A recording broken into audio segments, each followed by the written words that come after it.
A major WWE Backlash clue has hinted at the Wyatt Six's debut date. Michael Cole is stepping away from some WWE duties, and the location for WrestleMania 41 has finally been revealed. Stay tuned for the news. So blink and you'll miss it, but there was a QR code displayed on screen during WWE's Backlash pay-per-view. When scanned, it leads to a website, which is www.com/porte-ouvert.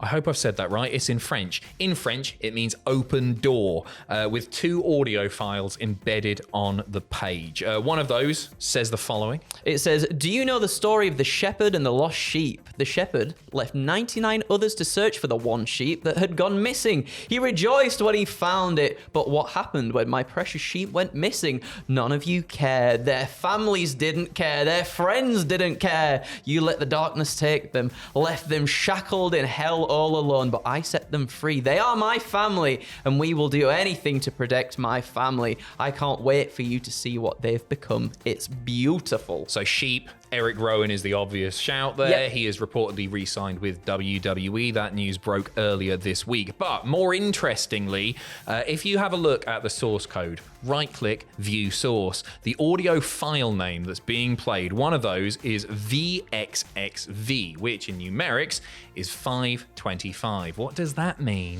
That means that's the exact same date as the King and Queen of the Ring Premium Live event, Adam. So there you go. It looks as though that's when we may see the return of Uncle Howdy or the Wyatt Six debut. Obviously, we don't know, but we'll have plenty more QR codes to talk about, I imagine, in the coming weeks. There's also a phone number on there that you can ring and a creepy message. There is a reference to a Twitter user who found that phone number. I can't work out if that's like a setup thing or not. Lots and lots of cryptic stuff. There's loads to decipher, and it probably hasn't all been deciphered yet, but the big takeaway there, very much that audio file name in Roman numerals being 525, the 25th of this month, King and Queen of the Ring pay-per-view. An earlier QR code has been it broadcast earlier on WWE, and it led to a webpage that contained the characters UEDNJ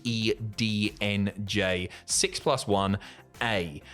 Fans are now speculating on what this may mean as well. Yeah, so the people are sort of like deciphering the letters there and putting sort of wrestlers' names to them. So they've gone U equals Uncle Howdy, E equals Eric Rowan, D equals Dexter Loomis, N equals Nikki Cross, J equals Joe Gacy, 5+1 equals 6, which is the Wyatt Six, and A equals Alexa Bliss as well. During the show of Backlash, Joe Gacy actually tweeted as well, "Where am I?" And, you know, there, Gacy is one of the names to be rumoured to be part of this new Wyatt Six faction too. So it's guesswork, but it's pretty compelling guesswork as far as I'm concerned. And I actually think that looks like a really, really decent stable. If that's the way that they go with this, Uncle Howdy, obviously Bo is a given. Eric Rowan, pretty much a given. Dexter Loomis, Nikki Cross, Joe Gacy, they're all natural fits. Alexa Bliss obviously has history with Bray Wyatt.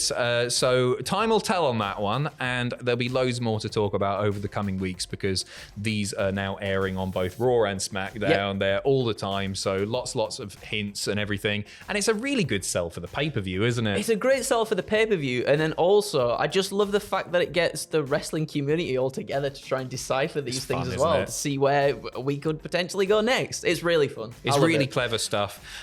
During the post-pay-per-view press conference, Cody Rhodes with some interesting words when asked about who his next opponent in WWE may be for his championship. Cody Rhodes stated that 10 years ago, Randy Orton would wipe the floor with him. Now, he wonders what that would look like today. It's got to be noted as well that he didn't promise anything, and he did say that the question maybe would be better posed to Triple H. Yeah. It's an obvious way to go, isn't it? They've got such tremendous history. Randy Orton was on fire. He was doing great stuff. Just being Randy Orton at Backlash, is it something that you want to see? I'd love to see it. And sort of in that press conference as well, Cody did say, and with all due respect, he said it would pretty much be a first timer again because of how much has changed, how much Cody has changed since his days in Legacy to this point now where he is the undisputed WWE champion. Like, completely different person at this point.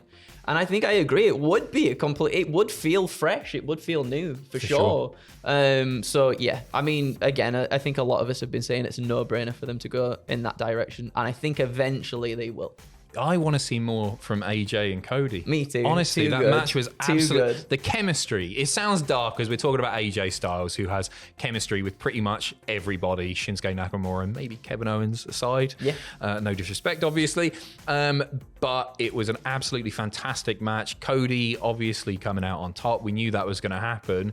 And it'll be interesting to see if they run it back because it really was special. I feel like they might, because you watch that back, I think WWE knew that was something special as well, that they had right there. Again, yeah, just great chemistry. They did it all, didn't they? They did the high stakes spots. They did the wrestling as well, like the wrestling sort of stuff too. Just the storytelling with how they saw the moves from each other. I think there's another one in the bag for them. For sure. All soundtracked by 11,000 screaming French people who were on fire as well all night. It was a really, really great feel to the show.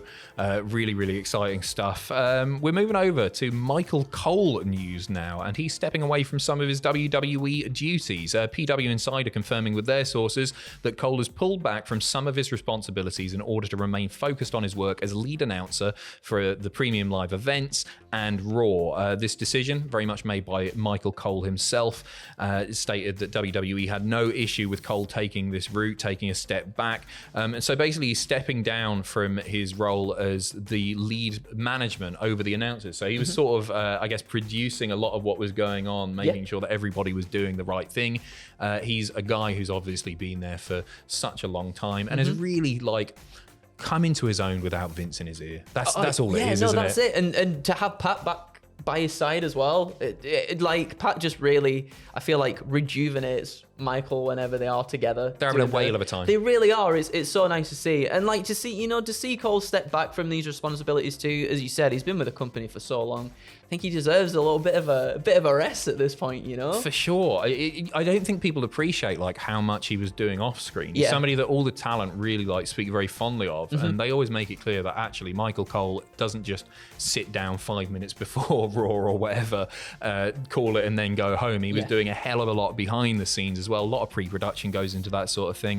The report also stating that the belief is that longtime employee in WWE, Sue Kandaro, has already taken up responsibilities left behind by Cole. She was somebody that worked alongside him in that position. So it's a name that I'm actually not familiar with. Yeah, me neither. I've seen it written down in places before, but I'm not sure the kind of stuff that she's done previously, but obviously she's worked alongside Cole in that role and perhaps others as well.